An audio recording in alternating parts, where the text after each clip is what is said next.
নমস্কার বন্ধুরা, শুভ সকাল। অনন্যা রান্নাঘরের রেসিপি নিয়ে চলে এসেছি। দেখো, কড়াই বসিয়ে দিয়েছি।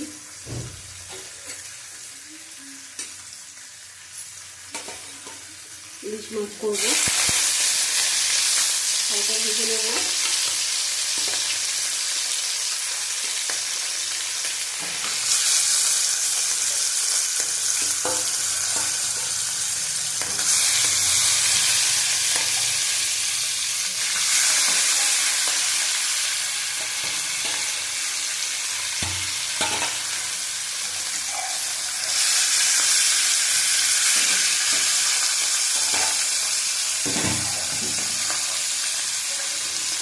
ইলিশ মাছগুলো হালকা ভেজে নেবো,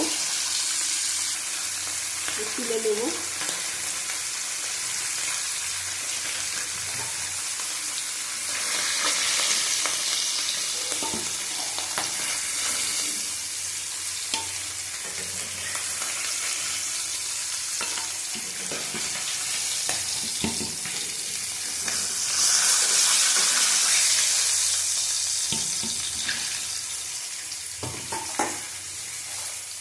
তেলের মধ্যে দিয়ে দেবো কালো জিরে,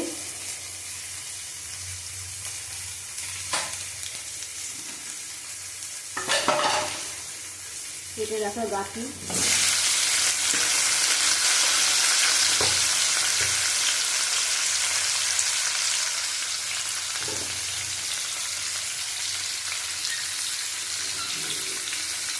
দেবো কটা কাঁচা লঙ্কা,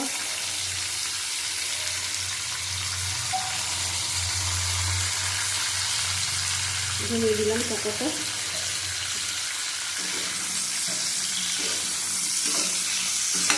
ভালো করে ভেজে নেব।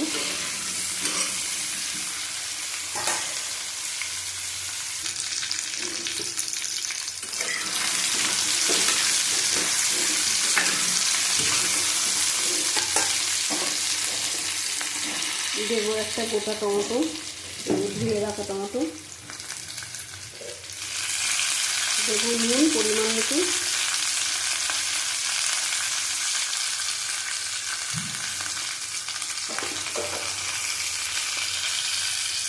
দেবো হলুদ,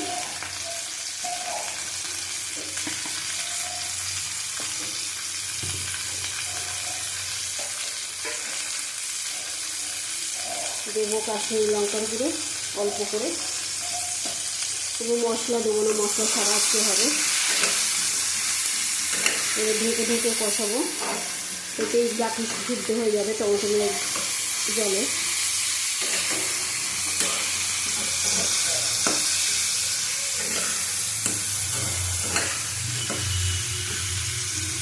ঢাকা দিয়ে দেবো।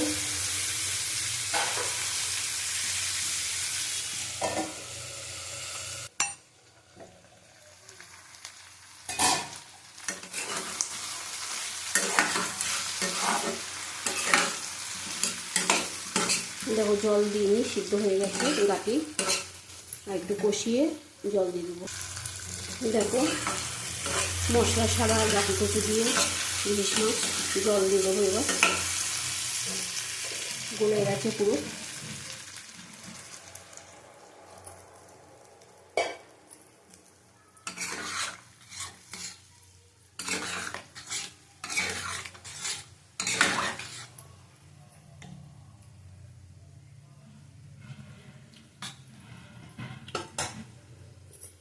নুন দেবো, নুনটা কম হয়েছে।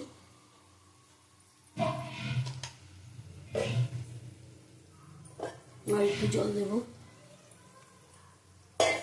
ফুটলে মাছ দিয়ে দেবো। দেখো, ফুটে গেছে, মাছ দিয়ে দিলাম।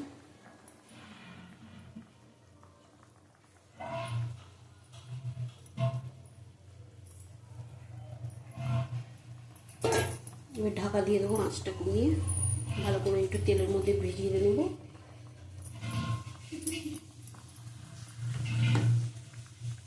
ইলিশ মাছে মশলা না দিলেও চলে যায়, গন্ধতেই খাওয়া হয়ে যায়।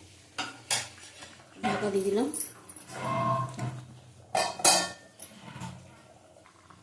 দেখো, আমাদের ইলিশ মাছ হয়ে গেছে। দুটো কাঁচা লঙ্কা দেবো, উপর থেকে একটু কালো জিরে দিয়ে দেবো। সর্ষের তেল দেবো না, সর্ষের তেল দিলে কি গলা ধরে খুব। গ্যাস বন্ধ করে দিলাম, নামিয়ে তোমাদের দেখাচ্ছি। দেখো ঘাটি দিয়ে ইলিশ মাছের ঝোল আমাদের আজকে হয়ে গেছে। অনন্য রান্নাঘরের রেসিপি। তোমরা এইভাবে মশলা ছাড়া খাবে, ভালো লাগে খেতে। সবসময় তো মশলা ভালো লাগে না। দেখো কত সুন্দর ঝোলটা হয়েছে। আবার অনন্য রান্নাঘর নিয়ে কালকে আসবো। টাটা, তোমরা ভালো থাকো, সুস্থ থাকো।